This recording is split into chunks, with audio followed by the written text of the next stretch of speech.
Hello, Garland Nixon here with the one and only professional cynic. I don't know a lot of cynics, but this guy, well, okay, I know a lot of cynics, but this guy's the Michael Jordan of cynics. Mark Sleboda, let's talk.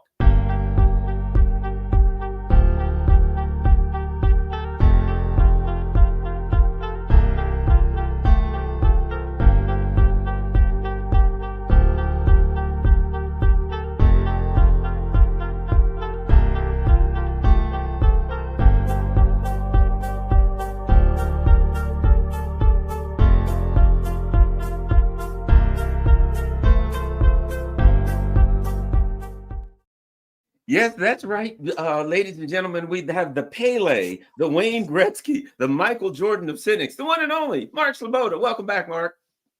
Yeah, I'm not sure about the comparison with any of those people, but I'm not a sports guy, so I'll take what I can get.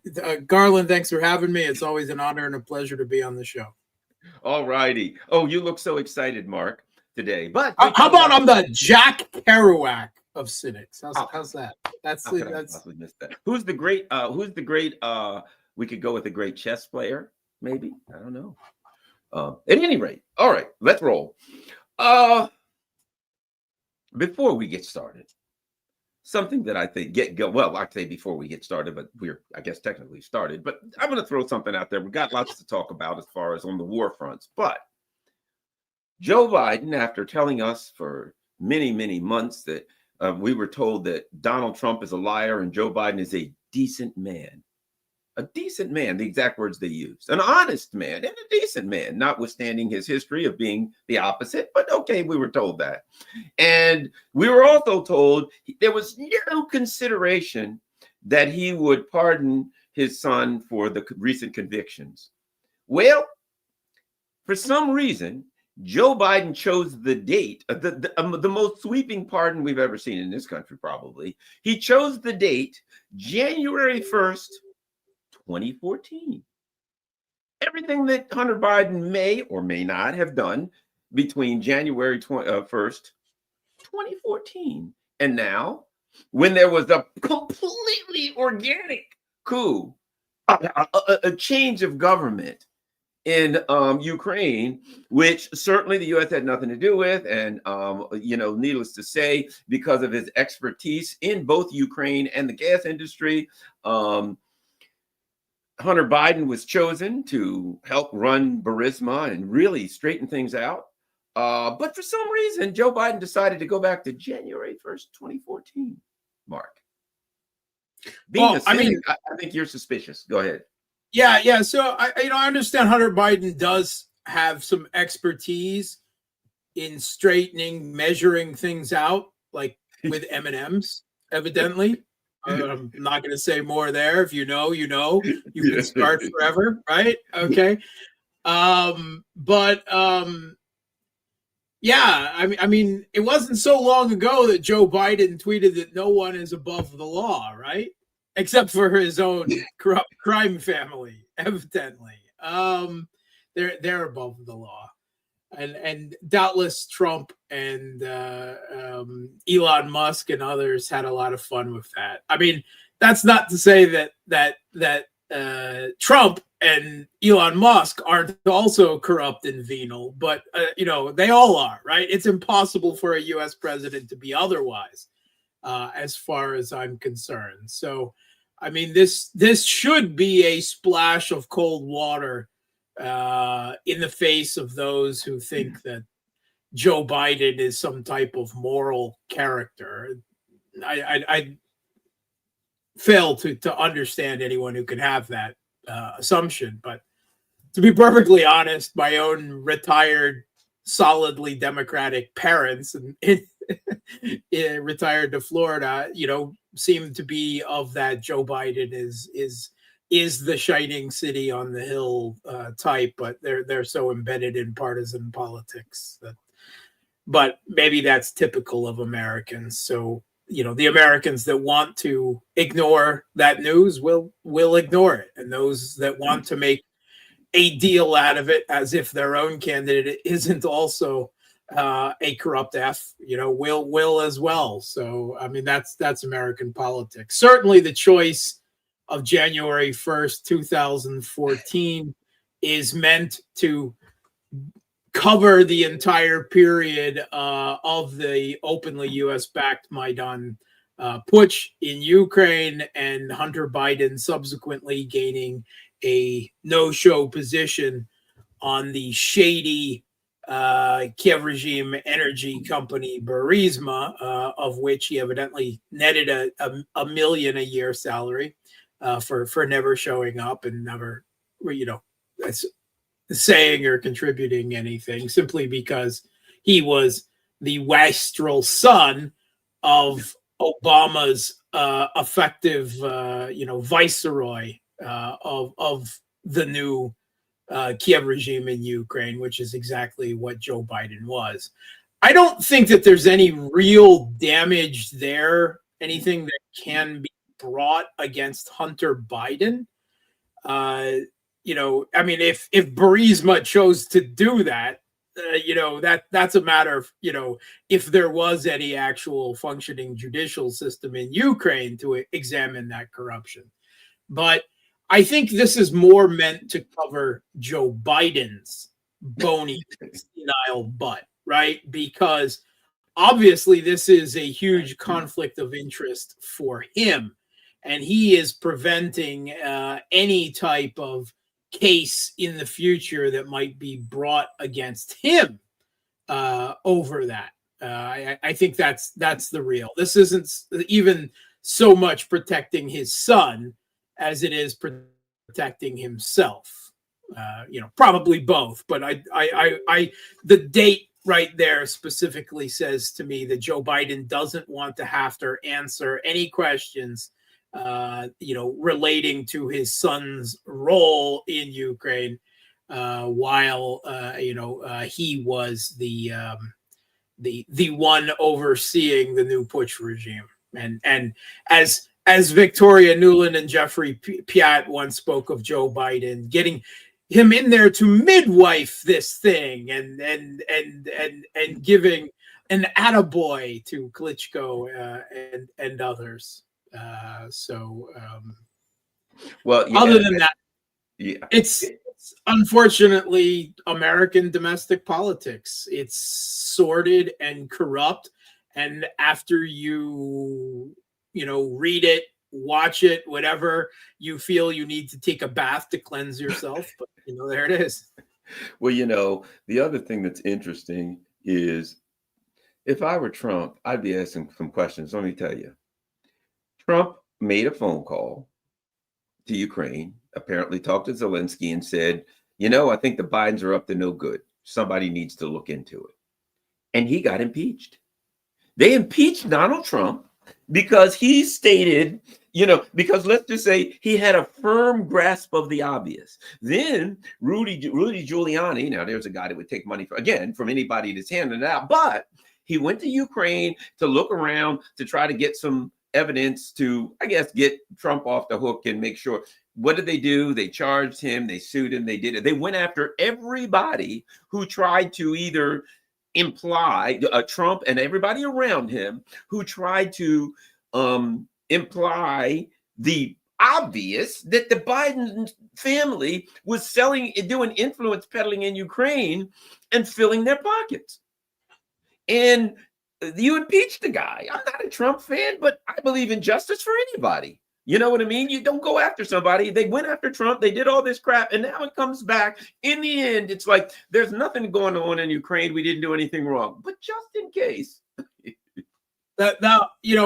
Trump obviously there committed the cardinal, the crime and the cardinal sin of questioning regime change in pursuit of U.S. hegemony, right? And even if he was only concerned with the venal details with concern the Biden family, rather than say, oh, we helped overthrow a democratically elected government and brought a whole slew of Banderite fascists into the new regime, that there's nothing actually wrong with that. But you can't look at how the sausage is made either. So that is again, it is what it is. I don't think we should really expect anything more out of U.S. domestic politics. Again, Trump wasn't concerned about the overthrow of the Ukrainian government and the U.S. role in that. He was concerned about, the corrupt Biden family profiting off of it, which is an interesting icing cake on the detail. But, to me personally, it was actually the violent and unconstitutional overthrow of the Ukrainian government with open U.S. and Western support that to me was the crime. But in the U.S., that's not actually a crime. So that's a Thursday afternoon. Yeah, that's Thursday. And then, of course, but it exposed something else. I'll say this before we move on, and that is, there's two sides of the game. There's overthrowing governments for geostrategic advantage against Russia or China or whoever the hell. That's certainly, you're going to overthrow governments for your advantage. But the other part that isn't discussed as much is, after they overthrow a government, all these neoliberal crooks go into that country and pick the bones of the country that they just overthrown, in the same way that, like, Mitt Romney's Bain Capital would go buy out a company. And then once they bought out that company, like Toys R Us, they would see how much credit that company had. And they would borrow as much money as the company could borrow, and then pay themselves consulting fees with all that money. Then they would sell everything they can, pick the company to pieces, companies in debt, and then they just go bankrupt. It's a mafia kind of thing. But the reality is, that's the game.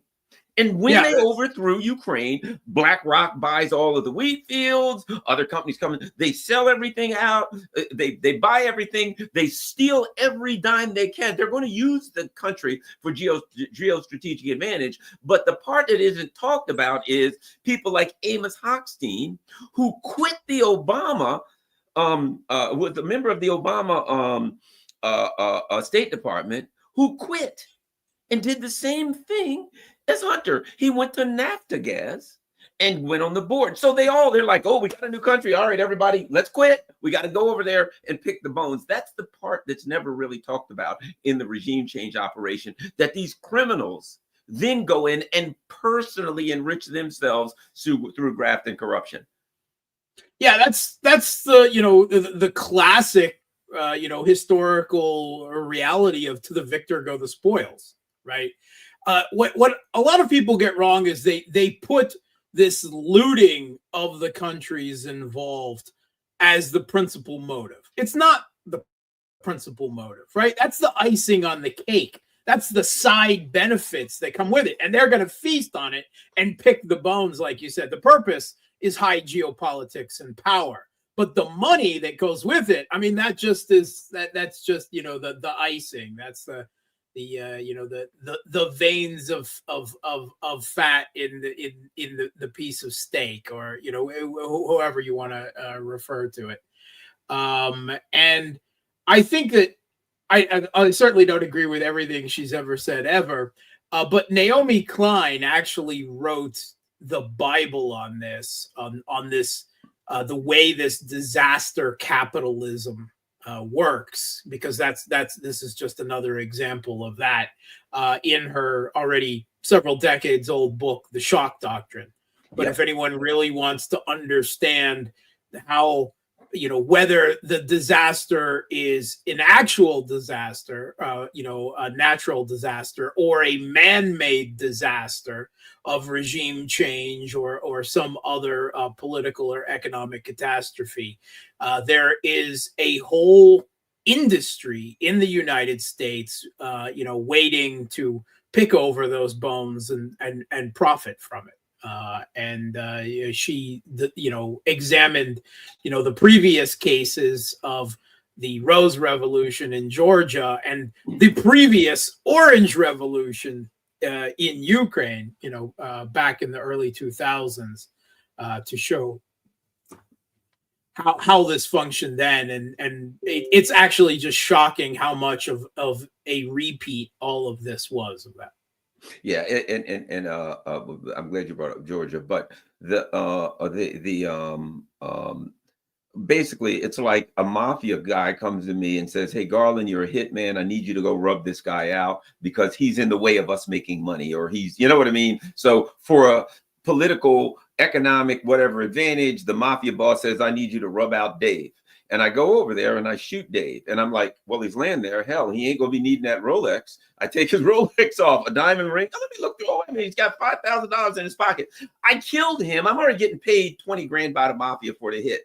But since he's already dead and he's got some expensive stuff there, hell, I might, and let's face it, I'm a killer. It's not like I got, you know, some moral principles. I might as well take the guy's stuff, right? And that's where these people are. It's like, well, we got no moral principles. We're thieves, liars, and criminals. We've already knocked over this country. What do they got laying around? Oil, gas, money? Boom, that's it.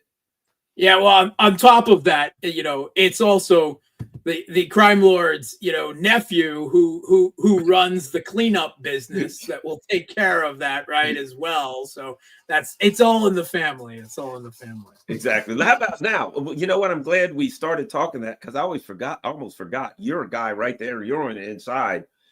Talk to me. What's happening in Georgia? What do we need to know about Georgia? That's an important thing. Seems like another regime change. They haven't given up. Doesn't seem to be working, but those bastards just don't give up. What's happening with the latest color revolution attempt in Georgia? Yeah. Okay. So, I mean, Georgia is a small, mountainous, hilly country in the southern Caucasus, south of Russia, once part of the Soviet Union. It's famous for its really excellent wine, perhaps the first wine-producing country in the world. Actually, and its cuisine, which is exquisite, if I may so myself, on my top list. Everybody says that about their food. Everybody who knows anything about Georgia food say, you think the Georgia here has good food. Yeah. I mean, I do like I like Southern food myself in the U.S., but Georgian food itself completely different, but also fabulous. Real Russians, when they celebrate, they you know, Georgian food is one of the top the top choices. But anyway, they've been riven with political tensions and crises, you know, since 91. They had the Rose Revolution in 2003 resulted in the rise to power of the U.S. neoliberal strongman Mikhail Saakashvili, him of the Eating the Thai Hall of Fame, and resulted in an attempt to seize back the separatist regions of Abkhazia. First South Ossetia and eventually Abkhazia was intended as well, which had been separated already during the, you know, right before the self-dissolution of the Soviet Union, when the legality of it was a little less questionable. But there, as in so many of the post-Soviet states, there was a rise in nationalism. That rose, and in particularly an ethnic nationalism, a Georgia for Georgians, which is a little ridiculous in the Caucasus because practically every mountain valley is another ethnicity and Klein. But it led to some nasty politics and separatism and fighting that resulted in Russian peacekeepers being accepted in, you know, with a UN mandate actually. And when Saakashvili tried to seize back these territories by force, he killed Russian peacekeepers. And so Russia brought the hammer down, and that in 2008 was, you know, sometimes it's called the Russian-Georgian War, and in Russia it's known as the August War, so forth. But that was a rather quick. But soon after that, Georgia saw a rise to political dominance of a new political party called the Georgia Dream Party. And they're still the ruling party today. And they're a much more pragmatic party. They still want to integrate with the West, but on their terms, right? And they still have very mixed feelings about Russia. And they don't necessarily want to be Russia's ally or best friend or whatever, but they also don't want to be Russia's enemy. They've decided that that's not a winning strategy. So ideally, they would like to trade with Russia, which is their biggest geographic partner that's not going to go away, and a country that really wants their wine and sparkling water and cuisine and everything. And the West, which there are investment opportunities and a whole host of other things. But as usual, the West, as with Ukraine, no, you can't have both. You've got to choose between us. You've got to make a civilizational choice. So when the Georgia Dream Party recently passed a Foreign Agent Registration Act, which was modeled on Russia's own Foreign Agent Registration Act, which demands transparency of these NGOs and media outlets. If you're funded by foreign sources, foreign governments or foreign oligarchs, then you've got to admit it, right? You've got to, if a significant amount of your funding, comes from them, you've got to admit that, what you're saying is coming by and large, from those forces. And the U.S. has a Foreign Agent Registration Act like this. And in fact, Canada and France and all these other countries have all recently passed them. But the rule is you have to make yourselves completely vulnerable to our info warfare. Well, we're allowed to defend ourselves from anyone else. We're allowed to censor, block, and everything else. That's simply the rules-based order. We make the rules, we give the orders. So they were very unhappy when Georgia passed this because the U.S. funds, the number of NGOs in Georgia, I think it's officially it's something insane, like 10,000, considering the small population of the country. They have the most NGOs per capita of any country in the world, and they're all focused almost in their entirety on Western influence in the country.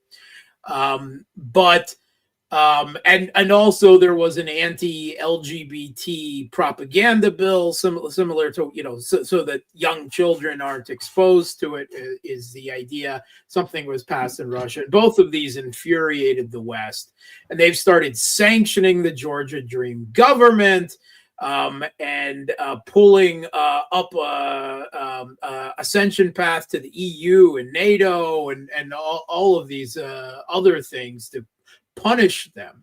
And the Georgia Dream Party, there was just another round of parliamentary elections, and the Georgia Dream Party won, and won quite handily, over a kind of gaggle of fractious pro-Western parties. There's like 4 of them that are all have a small share of the vote. Anyway, they were all extremely unhappy. They refused to recognize the results. Never mind the fact that the pre-election polling, the exit polling, the actual vote all showed, the same thing.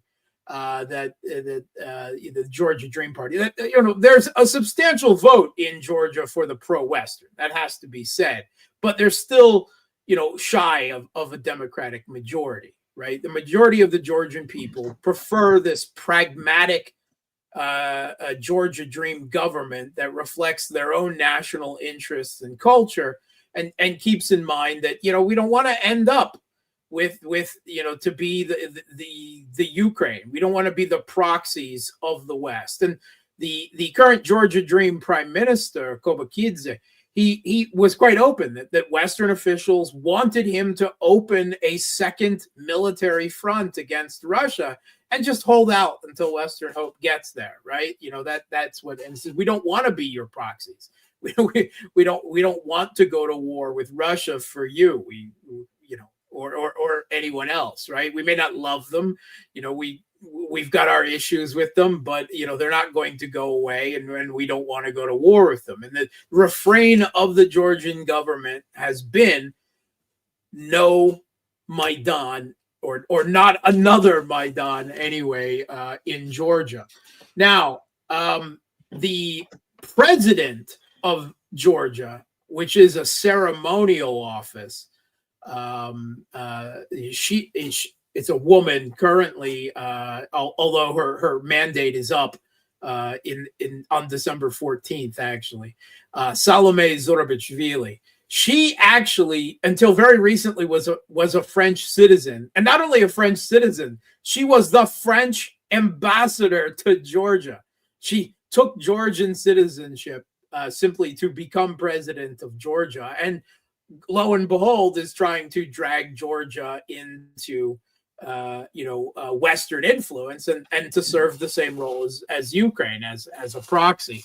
And right now, we're already several weeks past the election, and the Georgian government, of the Georgian Dream government, in response to Western sanctions and everything else that have sought to punish them for winning an election, apparently, has suspended Georgia's EU ascension path for a few years, which is really ironic that the EU is getting upset about that, because that's exactly what they were sanctioning Georgia. If you don't bug in the line, then your EU ascension path, will be curtailed. Okay, we suspend the EU ascension path. No, you can't do that. I mean, right. It's that kind of insanity. So right now there's a full court, Maidan. It's like, if you take photo shots of what's going on in Georgia right now with 2013, 2014 Ukraine, it's all just a repeat of the exact same, scenes, the exact same, the style that everything is happening. Of course, Georgia doesn't quite have the Banderite West Ukrainian militias to serve as the armed muscle on the streets, overthrowing the government. And right now, the Georgian police and security services appear to be completely behind the Georgia Dream government, and they're not showing the weakness, the quite moronic and naive weakness that Yanukovych did in Ukraine. But that doesn't mean that the Western forces are giving up. And this Salome, this Franco-Georgian president, she's refusing to recognize the election results, and she is, which would allow the Georgian Dream party to appoint a new president and get rid of her, and she's refusing to accept that. So she's refusing to leave the stage. And right now, it's they're not handing out Nuland's cookies on the Maidan. They're handing out hachapuri, which is like a cheesy bready, very good, by the way. I strongly recommend it. Just not from Western officials. Just right. I might have to go attend one of their Maidan style cool rallies just for the food in Georgia. You go there and you're like, hey, are you with us? Nah, but could you pass me a little bit of that, a little of the cheese bread there and maybe some marinara sauce?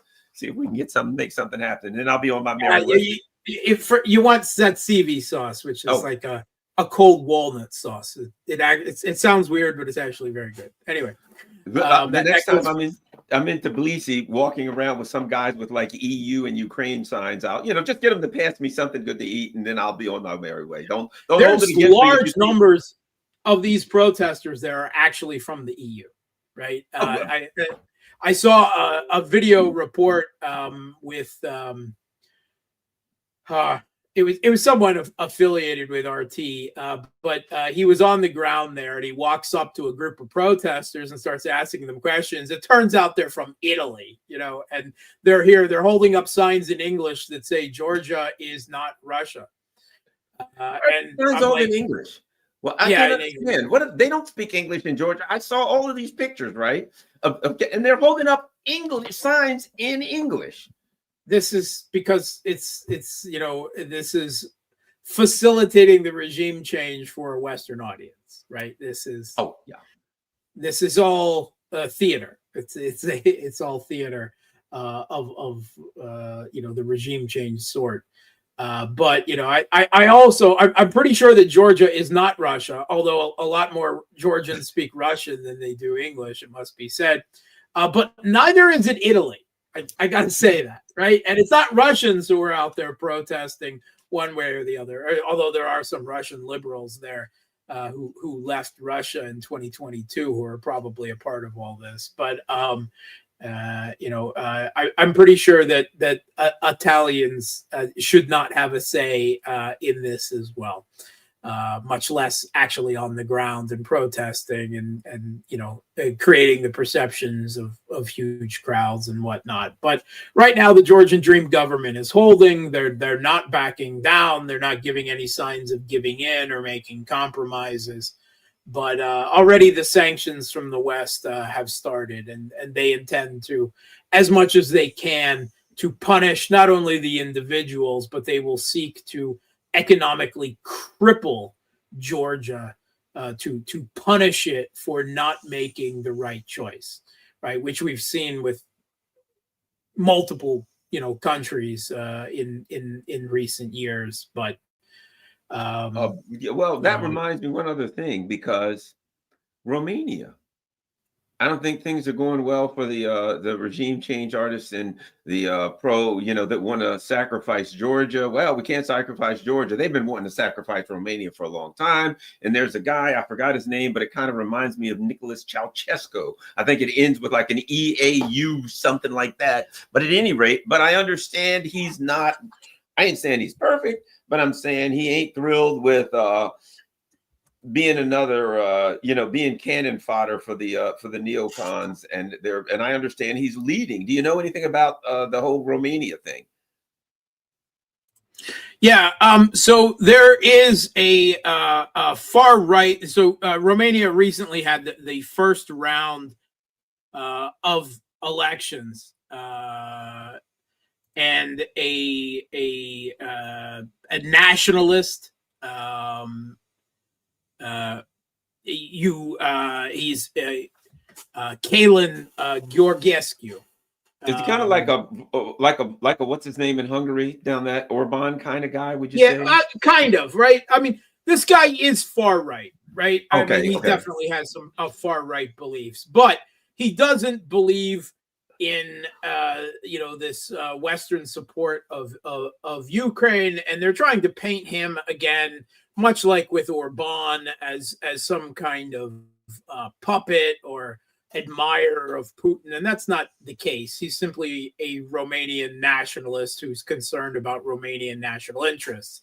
And although, again, I like you, may not agree with all of his politics, he certainly has a much more realistic take on the conflict in Ukraine and EU and NATO foreign policy and involvement in all of this. And he did shockingly well in the first round of Romanian elections, and now awaiting a second round. He is, of course, receiving a great deal of opprobrium from the Western press and so forth. And I think it's probably going to be unlikely that he will be able to win and form a government. But it's I think another sign of this growing resentment certainly within Europe, perhaps in the United States as well. Not so much. It's not necessarily anti-Kiev regime or pro-Russian. It's simply a resentment of how much of their taxpayers' money is being spent on this geopolitical proxy war, this adventure, and how much their own economies are suffering as a result of the blowback from the sanctions that they've inflicted on Russia and other countries to try to force them to stop trading with Russia and so forth.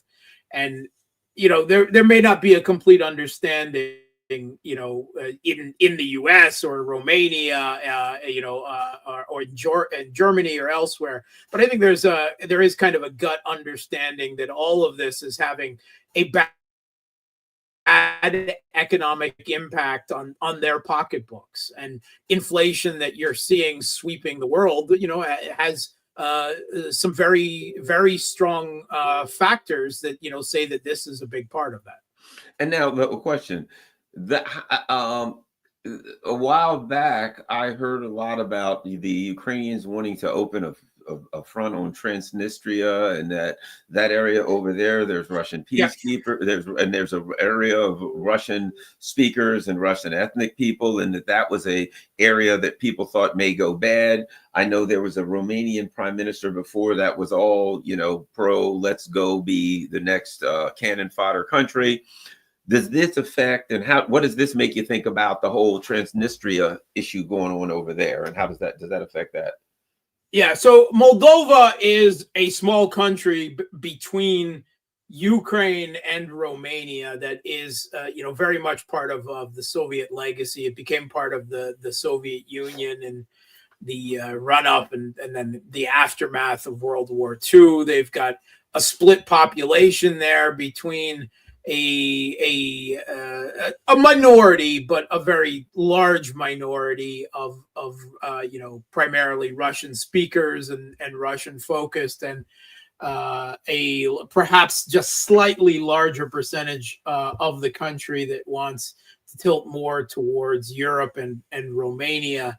And there's been a breakaway region there that actually probably would tip the electoral balance in the eastern on the Russian favor. That's Transnistria, where again there are Russian peacekeepers on the ground, but these are peacekeepers that are certainly something no longer wanted. The current president of Moldova just squeaking by with an election, Maya Sandu. She's very, very anti-Russian, very, very pro-NATO, pro-EU, and pro-Kiev regime in Ukraine. So there's a lot of tension there. The Transnistria, Russia doesn't have immediate access to Transnistria, so it's very hard for them to resupply, to send reinforcements or something to the peacekeeping to protect the people there. And actually, there's one of the largest Soviet ammunition and arms depots is in Transnistria as well, something that the Kiev regime would very much like to get their hands on.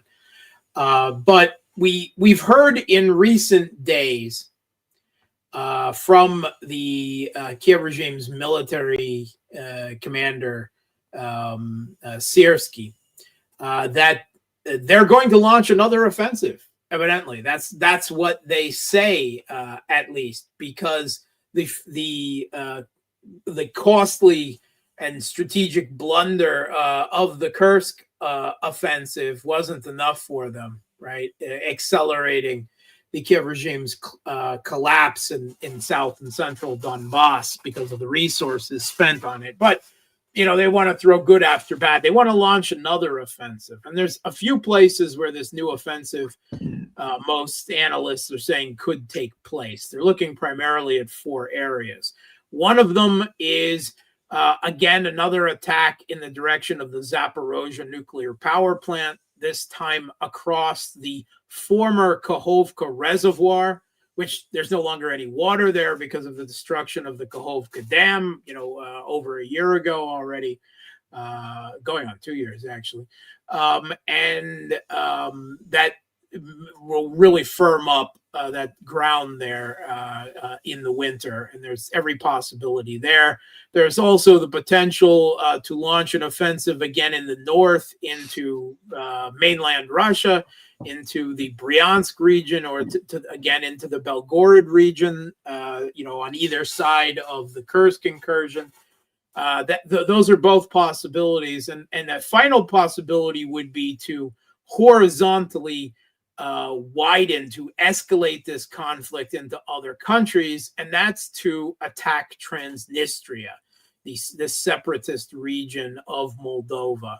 And that would be an attempt primarily, well, would be several goals. One is to get of the ammunition depot there, something that seems unlikely because I'm almost fairly certain that whatever damage would be incurred, they've got that rig to blow. I would assume in the case that it looks like they were about to lose it. But it would both infuriate Russia, and it would, by expanding the conflict into Moldova, I think ultimately the Ukraine's role would be to escalate and to draw in NATO.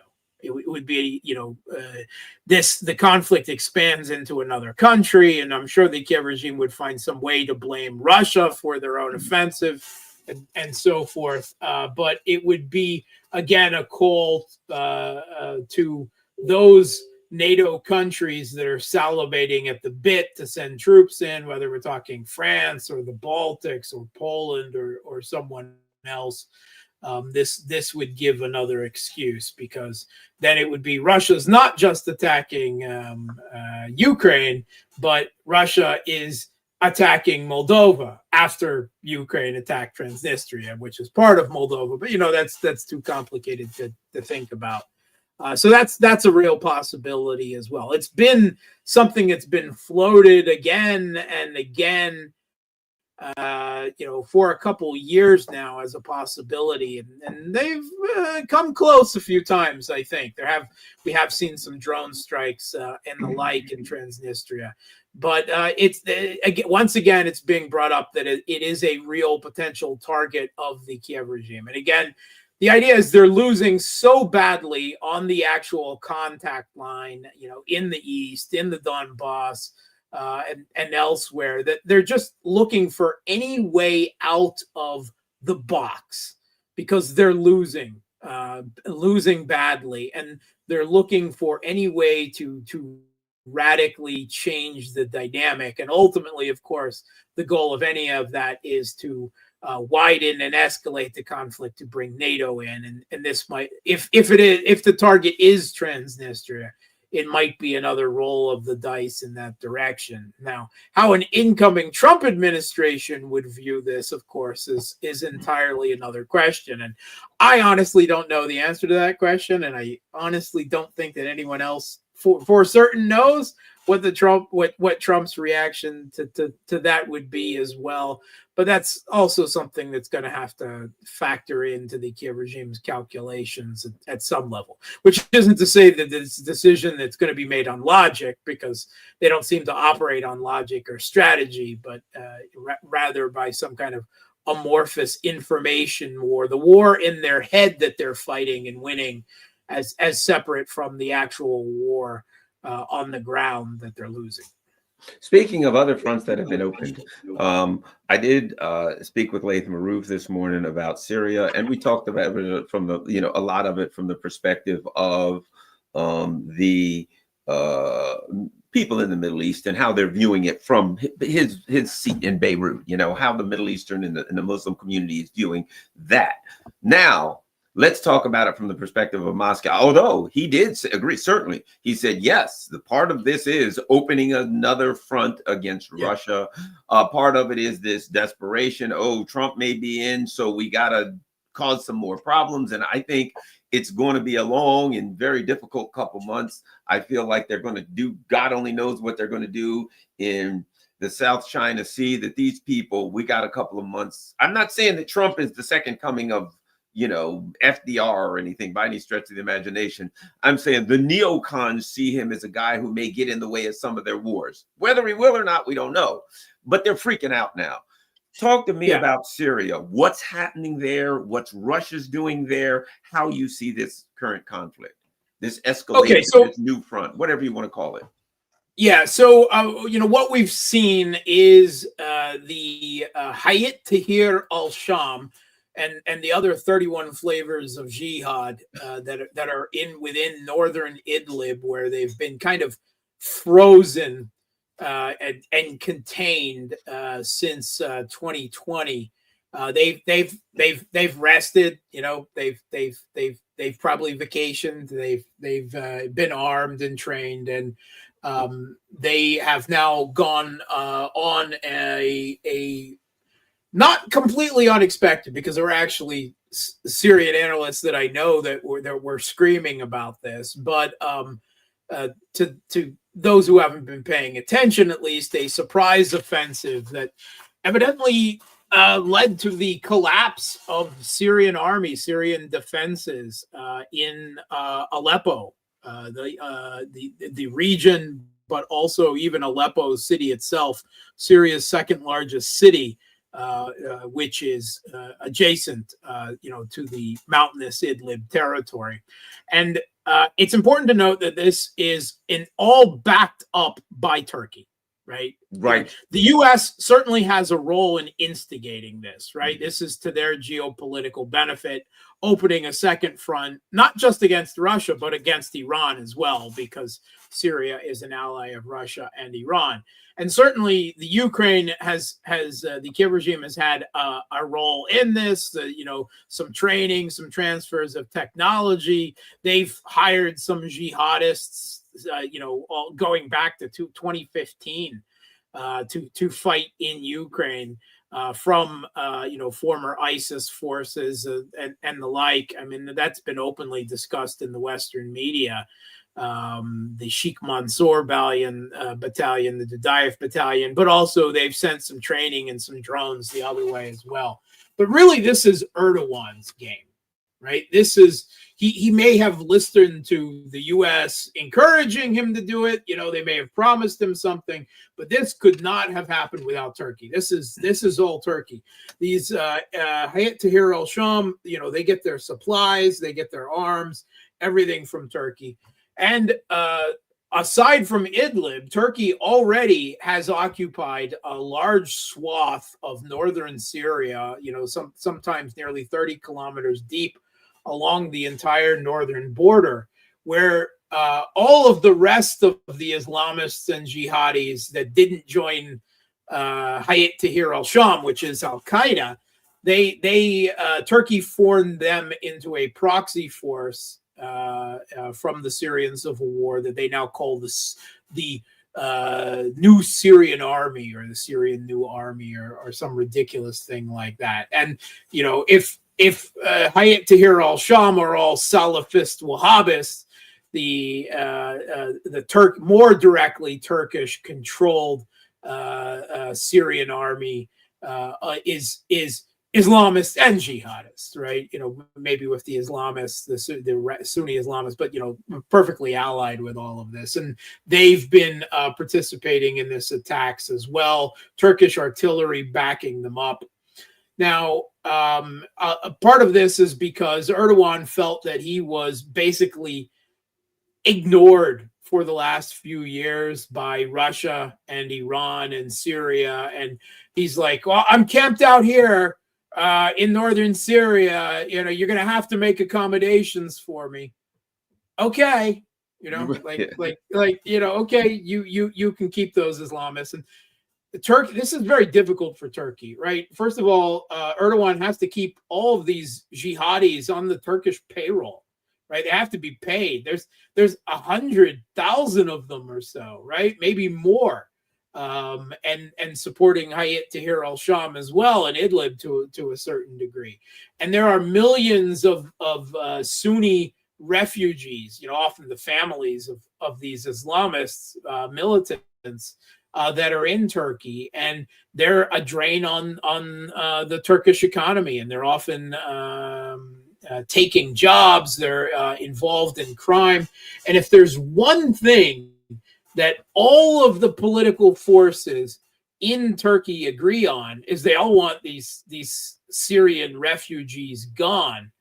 But they want northern Syria to become a de facto Sunni Islamist autonomous region that is actually more under Turkey's control than it is under Damascus's control. And so far, Damascus has rightly, in my opinion, been refusing this. But I think this is really, quite honestly, this is a consequence of Russia and Iran and the Syrian government, back in 2019, 2020, rather than driving that final stretch to push the Hayat Tahrir al-Sham and these other jihadist groups out of Idlib.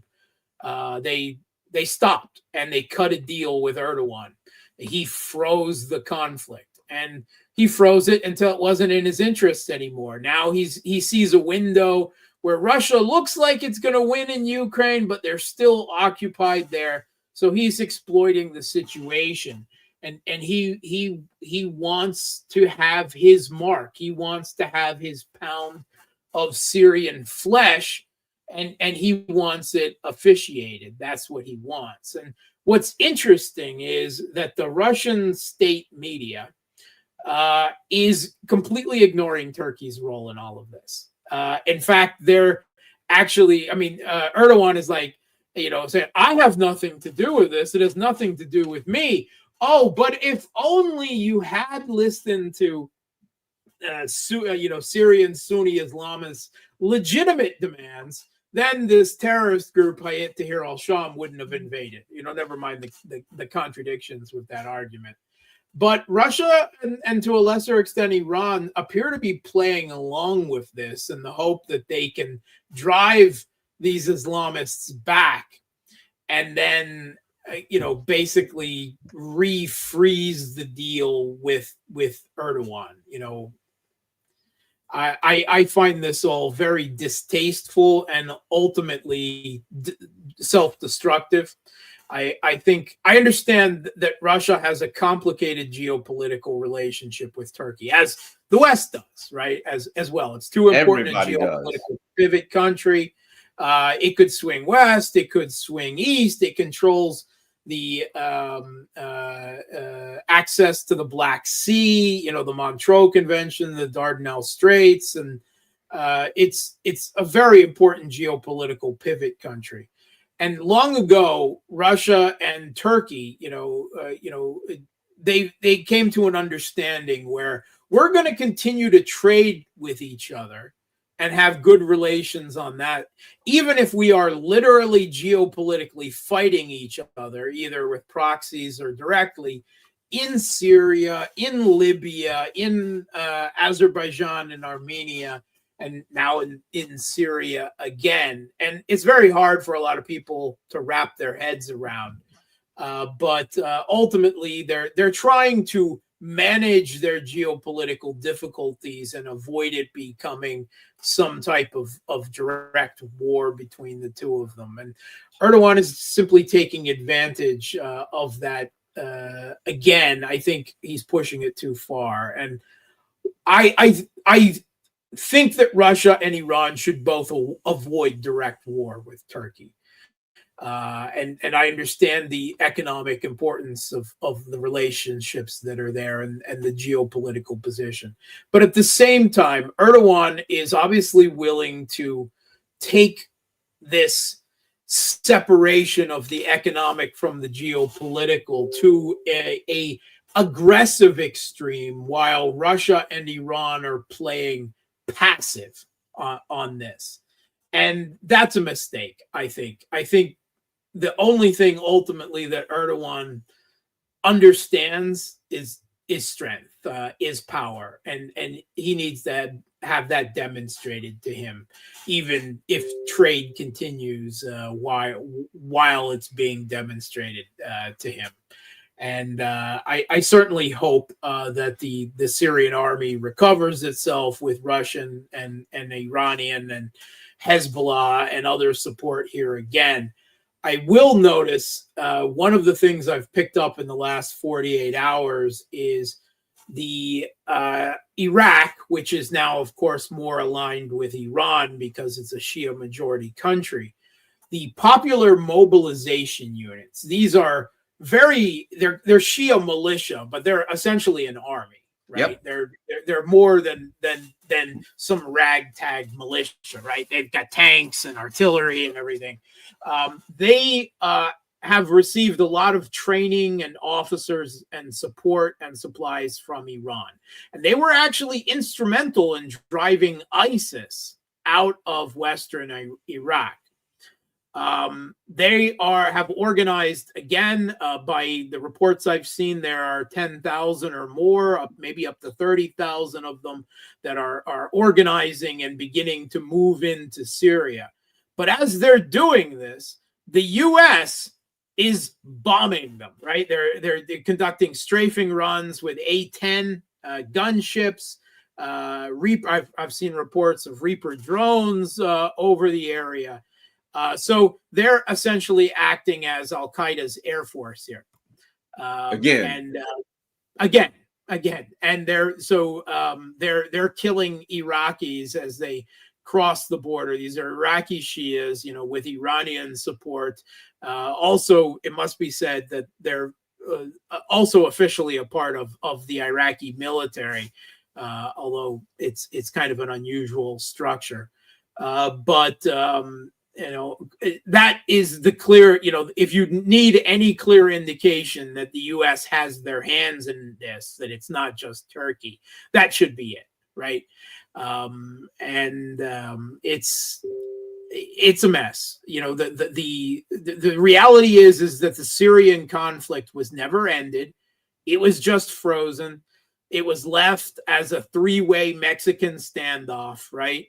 With the Syrian government backed by Russia, Iran, and Hezbollah having the majority of Syrian territory and population, but the north being occupied by Turkish army and this Al Qaeda, Hayat Tahrir al-Sham, and Islamists under direct Turkish control in the north, but then also the United States and their Kurdish proxies in the east of Syria, sitting on Syria's oil fields and wheat fields, and all three sides hating each other to a very high degree. It really is a Mexican standoff there, and now it's all threatening to become unraveled. And this is, again, you're absolutely right that this is a destabilization effort out of desperation, right? The U.S., the outgoing Biden administration, they're seeing things fall apart. Now they're doing what they do best. If they can't win on the battlefield, they will attempt to complicate things for Russia everywhere else, right? In Syria, this color revolution attempt in Georgia. They also appear to be provoking another conflict in Serbia with Kosovo by sending, Pristina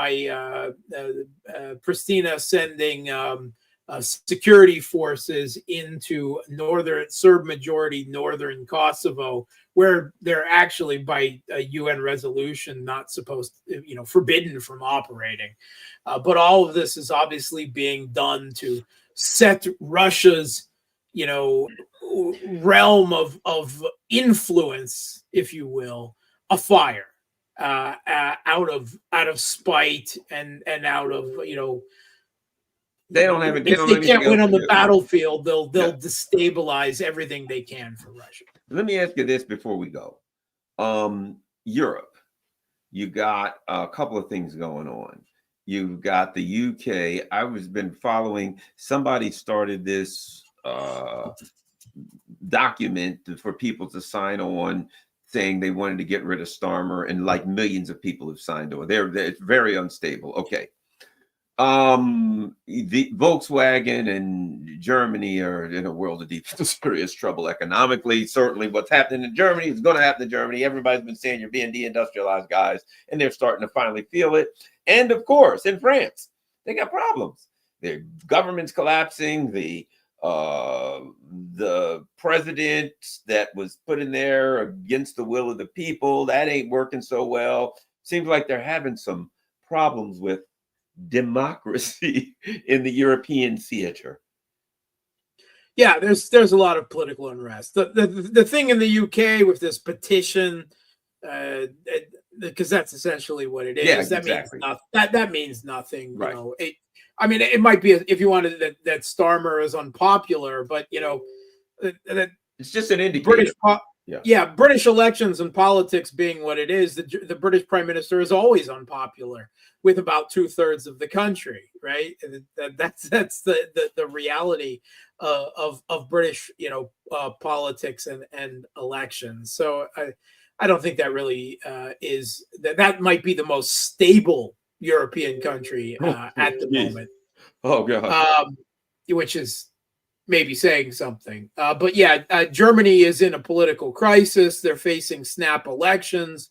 The collapse of the Scholz government is now essentially, it's already happened. It's just a while till the results are known, and France is still in political paralysis, and there is a growing strength. It may not be a majority across Europe, but there is a growing sense of people that are very critical of all of this support for Ukraine, even if they don't know all the details.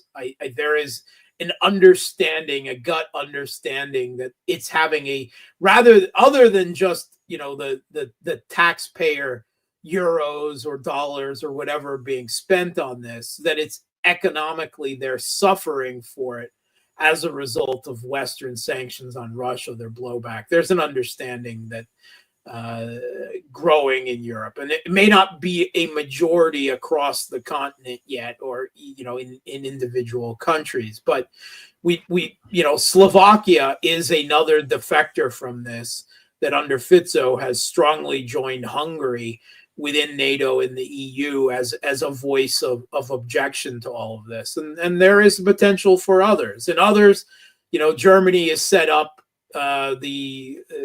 There is growing sentiment in Germany against support for Ukraine, but because of German political parties and structure, the most likely result actually is the Christian Democratic Union, led by Merzer, who is an even bigger anti-Russia hawk than Scholz and Baerbock are coming to power. So in others, the center-right, center-left shuffle that will continue to pull its eyes over the public, and hasn't reached the point of absolute collapse yet. But definitely a lot of political turmoil and unhappiness across Europe. I do think what happened here, the Trump victory, because one thing's really clear. This Ukraine stuff ain't popular here. You know what I mean? In America, the economy's not good. And, as far as they tell us it's good, but, the inflation and everything, people are really struggling here. And so I do radio in DC still, even after Sputnik, I have another show, and the callers, man, this is what you get. A big reason that Trump lost, one, was people saying, I'm sick of all this money going to Ukraine. So that ain't popular. Here's my point. I think that sentiment here, and notwithstanding what he can or can't get, the fact that people know that Donald Trump would prefer, he sees that as Biden's damn thing. He would prefer to get out of it, whether he can or not. Okay, that's a whole nother conversation.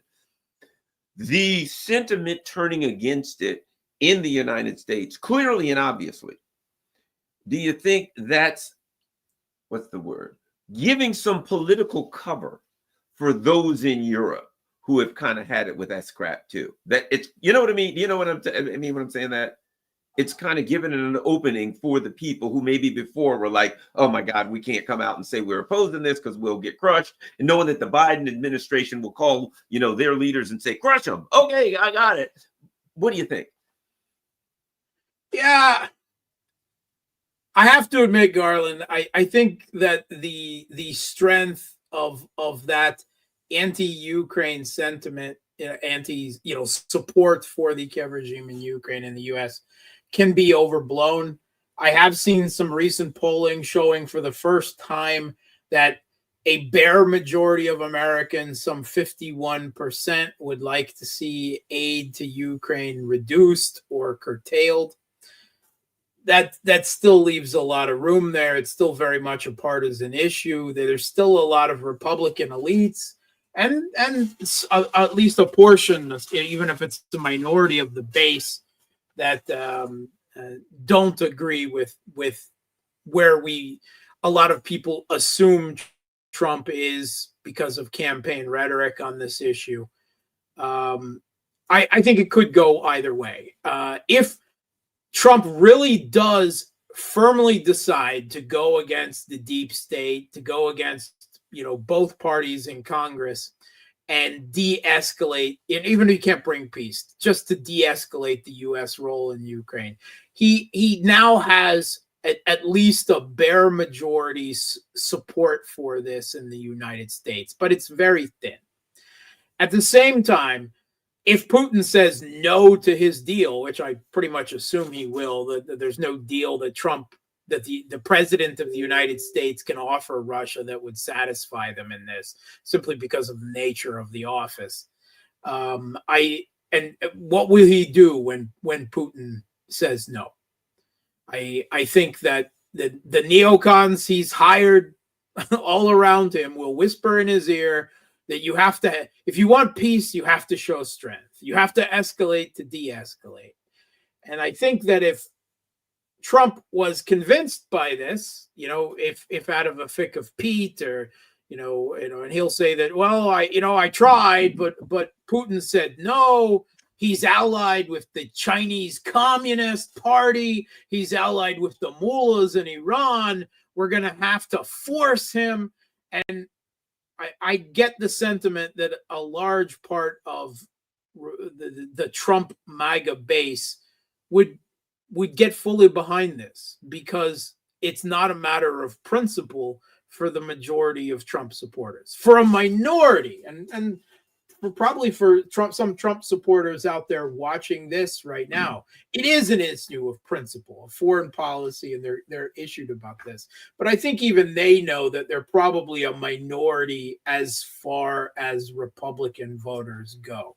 So this public feeling in the U.S., I think, could flip on a dime, depending, on how things go. And it could give some political cover in Europe one way or the other as well, right? Because it will be very difficult for Europe to continue they can't make up. If the U.S. decreases support for the Kiev regime in Ukraine, they can't make that up. There's no way they can. They don't have the economic or military power.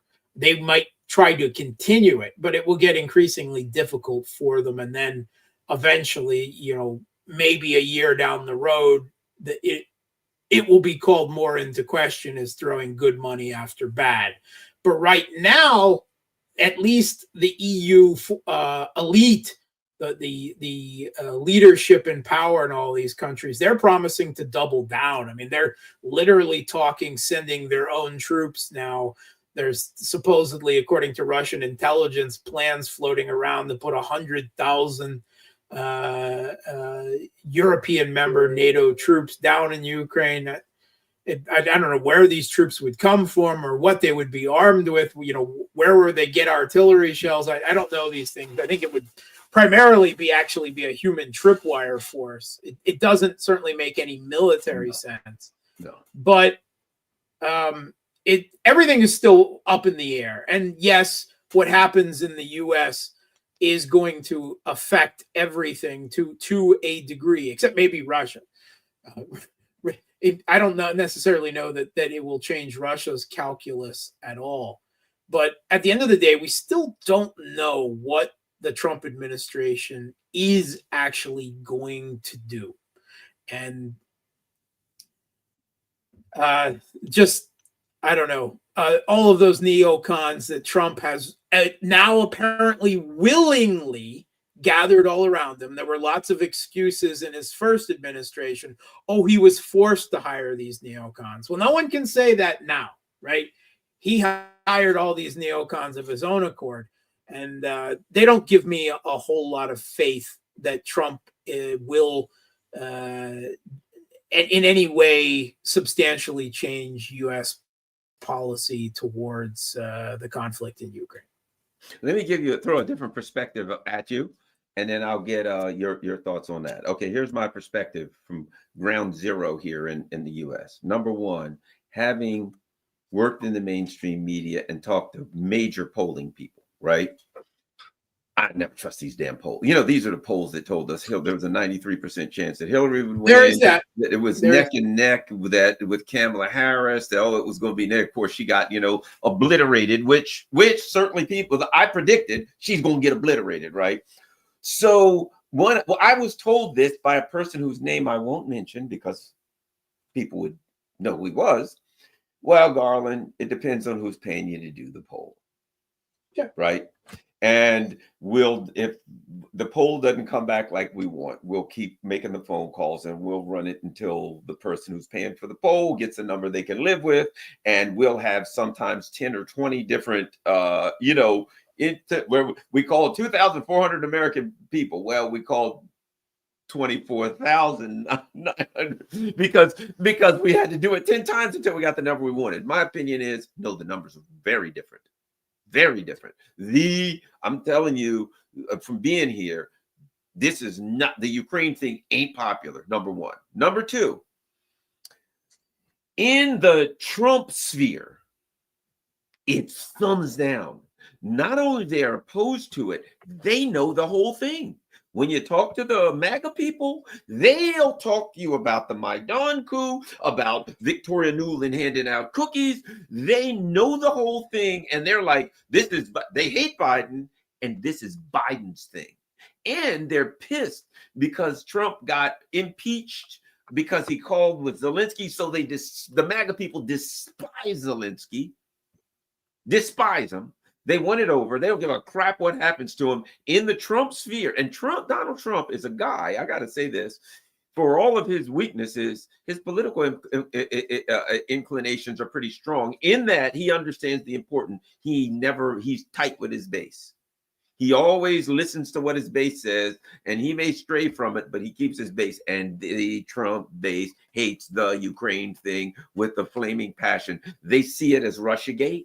They see it as their money getting wasted. I mean, I could go, they don't like it at all. So my opinion is there's an expectation in Trump's base for a couple of things. Number one, they want investigations into Russiagate.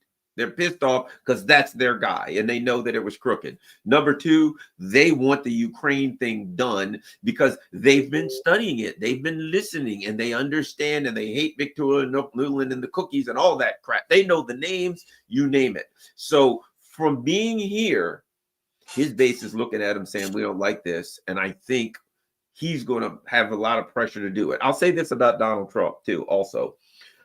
And that is, when we look at his cabinet, traditionally we think of the president is cabinet, the presidential is cabinet driven, that Biden brings in Blinken and Sullivan, or Obama brings in this guy and that guy and this guy. And as a result, the policies are driven by the cabinet. You can tell by the cabinet, but let's not forget, Donald Trump went through how many secretaries of state, how many CIA people, how many secretaries. This is the first draft for Trump.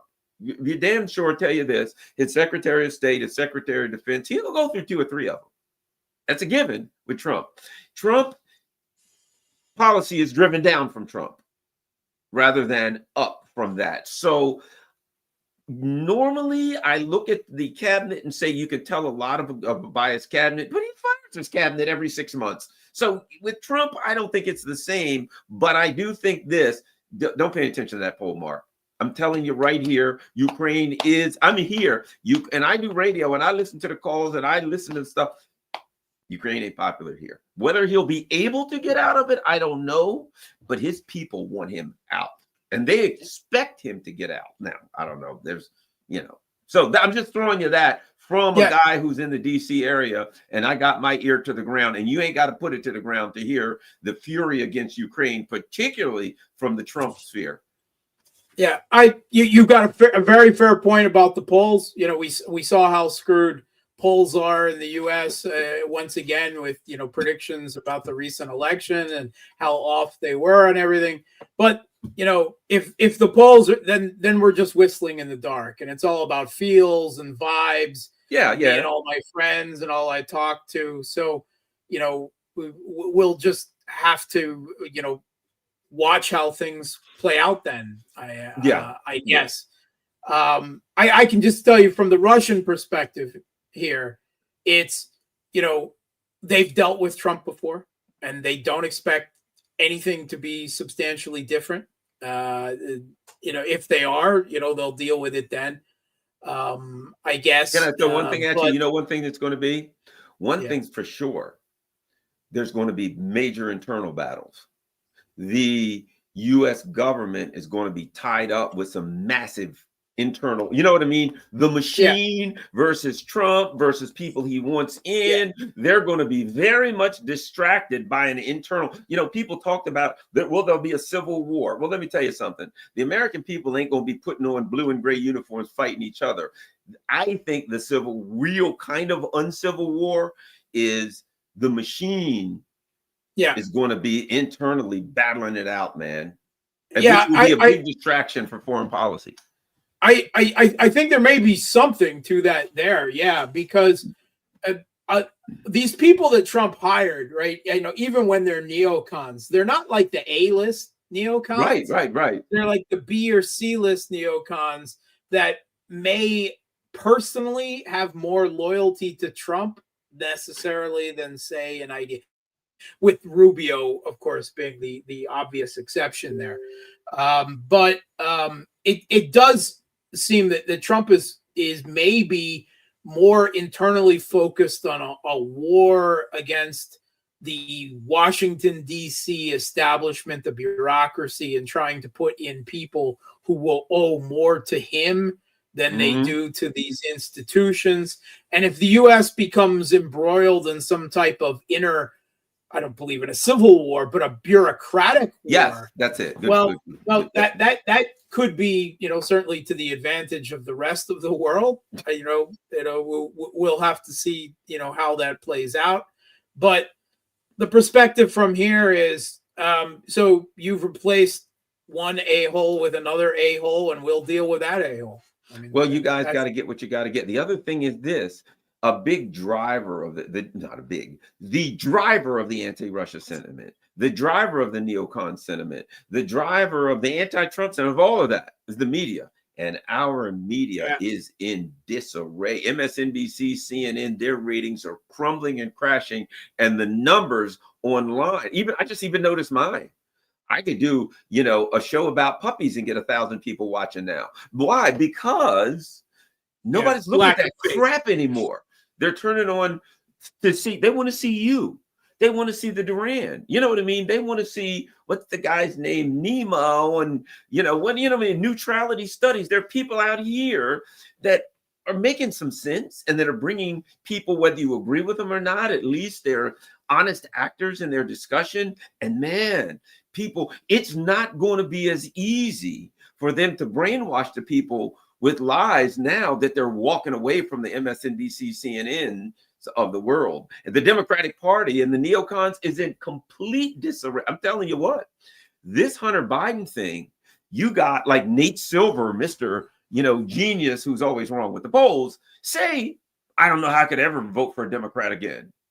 The Democratic Party and their neocon base, things are really crumbling here in the DC area. Let me tell you, politically, they got problems.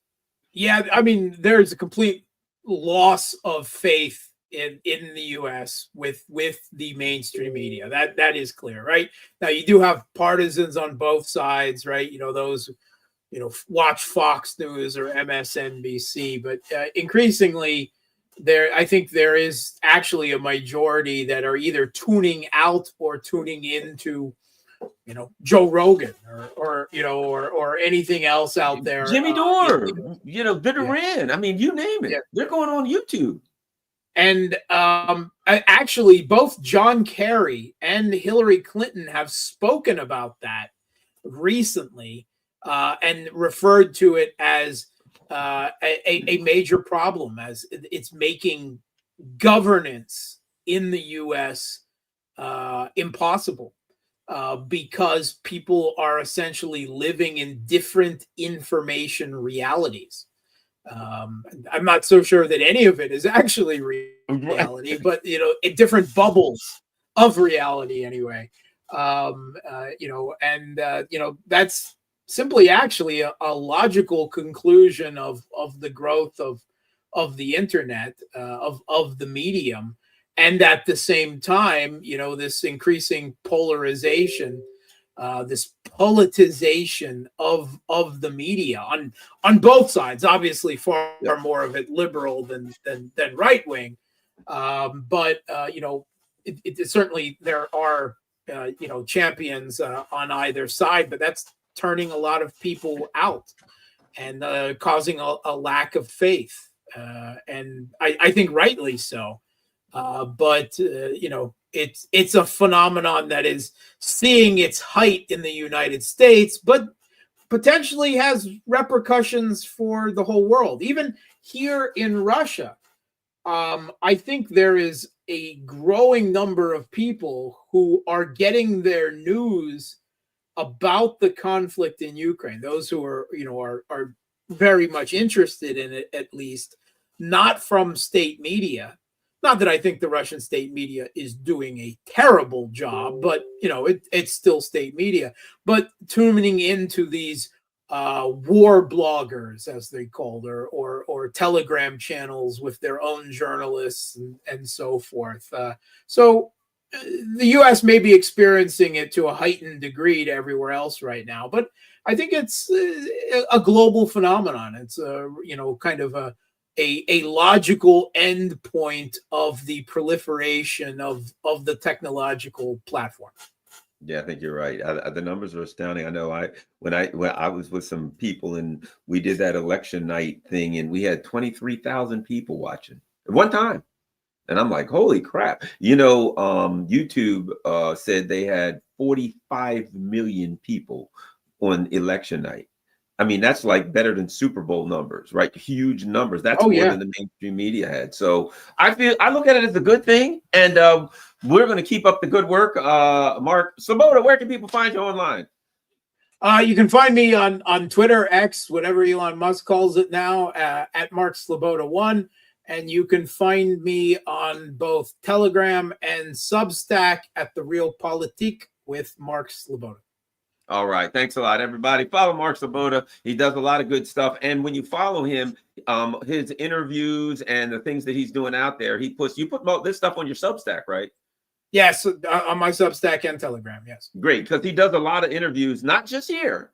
I know you find it hard to believe, but he does a lot of interviews of Jamaro Thomas. My heart is with you, Garland. My heart is with you. You're my favorite. Oh, yeah, that's what they all say. But I see you out there with Jamaro Thomas. Darn you, Mark. But oh, you know me, I'm just a whore. Well, keep up the good work. And everybody, here's what's important.